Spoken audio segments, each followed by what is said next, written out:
Chers amis internautes, encore une fois de plus, je viens avec une histoire palpitante. Une histoire qui touche le cœur. En tout cas, j'attends beaucoup déjà de critiques sur cette histoire. Mais moi, j'ai peur de raconter l'histoire. Je ne sais pas si vous me recevez bien, je suis en ville, en train de tourner la vidéo là. Je suis chez mon mécanicien. Alors, cette histoire, moi, j'ai peur de la raconter. Mais bon, on va essayer de la raconter. On se retrouve juste après le générique alors.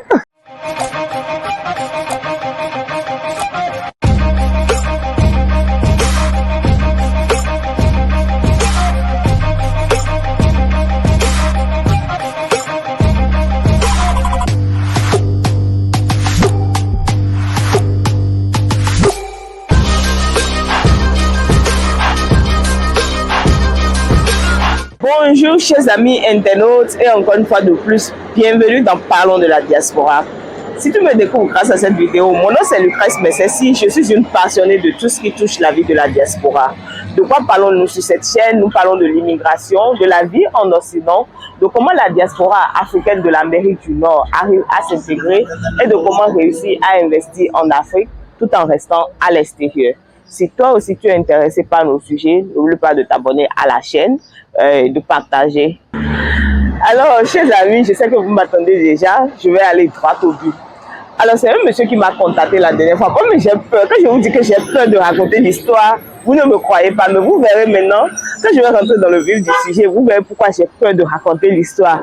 J'ai peur parce que je me dis, il y a encore... Bon, c'est vrai que les gens disent qu'il y a ce genre de situation, mais vraiment... Bon, mon avis va rester neutre, je ne vais pas donner mon point de vue. Le monsieur va lire les commentaires, les conseils que vous allez lui donner. Il pourra prendre en compte vos conseils et pouvoir prendre une décision pour sa vie, pour sa famille. Alors, l'histoire se passe où exactement? L'histoire se passe ici, à New York. À New York, là où je vis là. Ça se passe exactement à New York. C'est l'histoire d'un monsieur, il est togolais. Vous savez que les Togolais, souvent, on ne sait pas comment il faut, mais ils arrivent bien à jouer à la Loto Visa. Donc, le monsieur, il a joué à la Loto Visa et il a gagné. Il a obtenu sa green card, il est venu aux États-Unis. Quand il jouait, il n'était pas marié et c'est les gens qui maîtrisent vraiment le système. Ils ne mélangent pas. Quand ils ne sont pas mariés, ils savent ce qu'il faut mettre. Quand ils sont mariés, ils savent. Ils respectent les photos, tout ce qu'il faut mettre. Donc, le gars a mis, et puis qu'il était célibataire et effectivement, dans le temps, il était célibataire.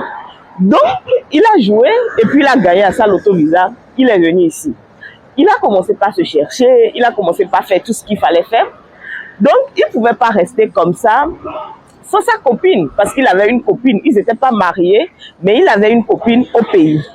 Alors, qu'est-ce qu'il a décidé de faire? Il a décidé de faire venir la copine avec lui aux États-Unis. Donc, comme il avait déjà la green card, il est retourné au pays, ils se sont mariés et tout, la copine est venue. On a un problème, nous les Africains, c'est que quand on se retrouve au niveau des États-Unis, on commence toujours par les petits boulots.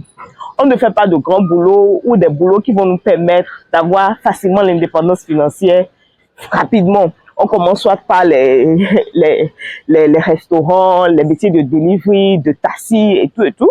Donc lui, il était taximètre de Uber dans le temps. Donc il conduisait Uber. Quand il est venu, il avait le social, le working permit, tout ce qu'il fallait quoi. Donc il a commencé par travailler pour Uber, il conduisait. Donc il est rentré au pays, il a fait venir sa petite amie. Moi, mais j'ai peur. En tout cas, je vais continuer l'histoire. Je n'ai pas le choix. Et mon avis reste toujours neutre. Je suis neutre en ce qui concerne l'évolution de l'histoire. Donc, il a fait venir sa copine. Ils se sont mariés. C'était beau. C'était tout. C'était bien, quoi. Alors, ils sont venus. Il y a aussi un système ici aux États-Unis, surtout à New York. Les loyers coûtent cher. Donc, ce que beaucoup d'Africains font, c'est qu'ils peuvent rester ensemble, louer un appartement et louer un appartement peut-être de 3 chambres et louer une chambre à quelqu'un d'autre. Donc, l'ami en question, quand il est venu, paraît-il qu'il avait un meilleur ami avec qui il fréquentait en Afrique aussi. Donc, l'année qui a suivi sa venue aux États-Unis, il a joué maintenant pour son meilleur ami, qui a aussi gagné. C'est ça que je dis, on va demander aux Togolais. Les Togolais ont vraiment le secret de la loterie Visa. Donc, il a joué aussi pour son ami. Il a obtenu aussi la green card et il est venu aux États-Unis. Maintenant, les deux ensemble, ils ont loué, bon, lui, il avait déjà loué l'appartement de 3 chambres avant l'arrivée de son ami.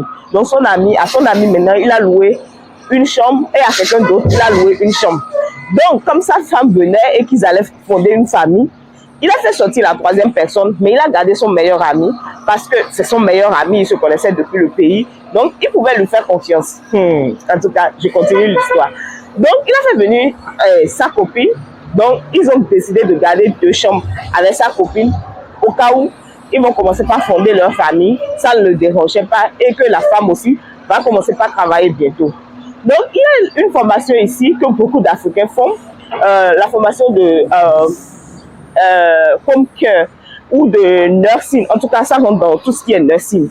Il a payé la formation pour la femme et la femme a commencé par faire la formation pour pouvoir être soignante. Pour bien dire le mot en français, pour être soignante. C'était ce sur quoi ils s'étaient entendus. Donc, elle a commencé la formation et tout. Donc, je vous disais tantôt que le monsieur, il était Uber driver. Il conduisait pour la compagnie Uber. Donc, un ami est venu lui dire que non, avec Uber maintenant, ça ne marche plus. Et effectivement, à un moment donné, c'était slow. Les drivers de Uber disaient que c'était vraiment solo. Il y a une compagnie, une nouvelle activité dans le taxi, dans le taxi aussi, je vais dire, qu'il faut faire, c'est, comment on appelle, c'est conduire les camions. Donc, avec les camions, tu conduis les camions, ça te permet de voyager peut-être une semaine, tu es sur la route, mais la paie est conséquente.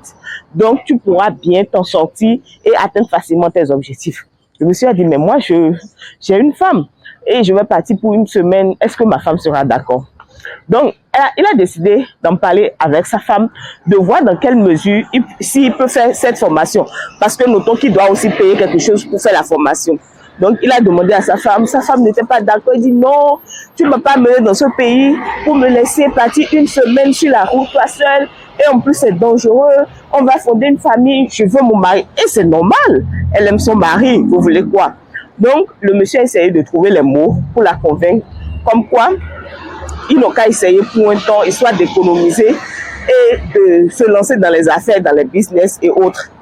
Finalement, la femme ne voulait pas, mais elle a dû accepter.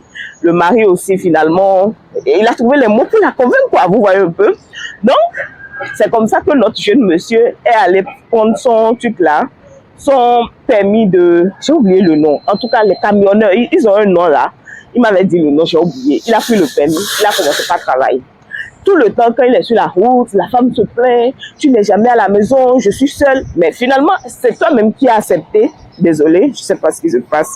Mon truc là en train de tourner. C'est toi-même qui as accepté pour que je puisse faire cette formation. Maintenant, pourquoi tu es en train de me dire que tu te plains, c'est les palabres sur palabres, tout ça là.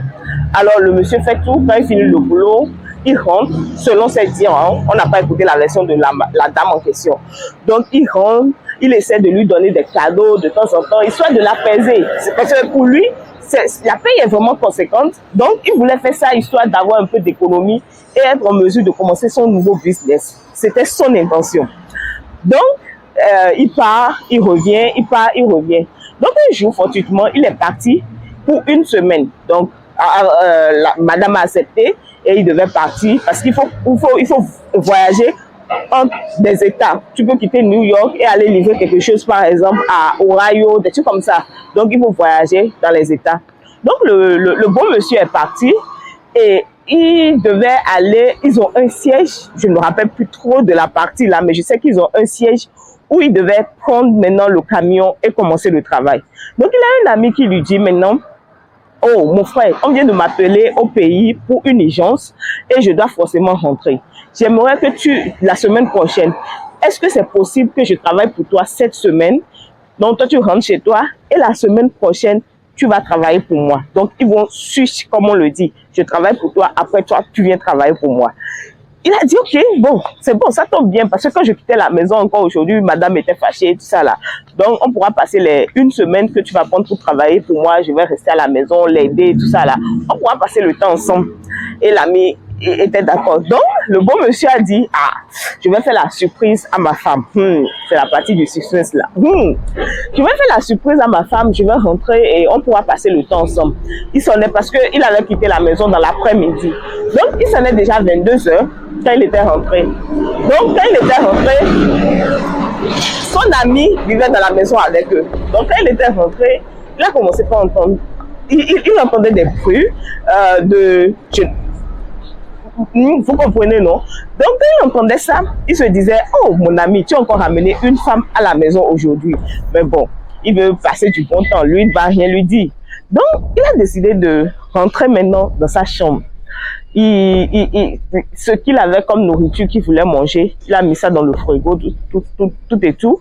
Donc, aux États-Unis, c'est vrai que les chambres, les murs ne sont pas trop solides, mais quand quelqu'un fait quelque chose dans la chambre, tu peux entendre. Donc, lui, il a déposé les trucs dans le frigo et il ouvre la porte de la chambre. Il dit que c'est l'horreur. Imaginez déjà son meilleur ami avec sa femme, son meilleur ami à qui il a aidé et a joué à la Loto Visa. Et il s'est retrouvé aussi ici, aux États-Unis, avec sa propre femme, qui se plaignait tout le temps que tu me laisses seule à la maison, les deux, sur le lit conjugal. Son meilleur ami, ici, aux États-Unis, à New York. Vous pouvez voir comment l'être humain est. Mais bon, moi, je vous ai dit, je n'ai pas d'avis, mon avis reste neutre. Et il dit qu'il ne s'en revenait pas. Son monde s'est écoulé devant lui. Il se demande comment il peut faire, comment il va s'en sortir. Donc voilà un peu l'histoire de ce monsieur, de ce jeune Togolais. Il voulait que je vous raconte cette histoire à travers ma page pour que vous lui donnez votre avis. Qu'en pensez-vous? Comment vous pensez qu'il peut gérer ça? Doit-il répudier sa femme? Comment doit-il annuler les papiers? Parce que la femme a seulement le social et le work permit et working permit pour le moment. Je crois que elle n'a pas, sa green card n'est pas encore finalisée ou elle n'a pas encore le passeport. Il ne sait pas ce qu'il faut faire. Et maintenant, c'est à vous de lui donner des conseils. Doit-il répudier cette femme? Comment il va regarder son meilleur ami? Encore que son meilleur ami et lui, ils ont fait des affaires ensemble en Afrique. Ils ont investi dans beaucoup de choses ensemble. Voilà la vie dans laquelle nous sommes de nos jours. Chers amis internautes, chers amis de Parlons de la diaspora, non seulement je vous demande de partager la vidéo, mais aussi donner votre avis dans les commentaires pour que cet homme qui est dépaysé, si vous avez des mots de réconfort, reconfortez-le et donnez-lui vos conseils. Il en a réellement besoin. Alors, c'était tout pour cette vidéo. En attendant de vous retrouver pour une autre nouvelle vidéo, abonnez-vous à la chaîne. Là, je suis chez mon mécanicien. Vous pouvez voir, c'est pour un Africain. Hein, ce garage que vous voyez, c'est pour un Africain. Alors, si vous avez besoin des services d'un mécanicien ou autre, essayez de le contacter. Il est disponible pour vous. Merci beaucoup et à bientôt.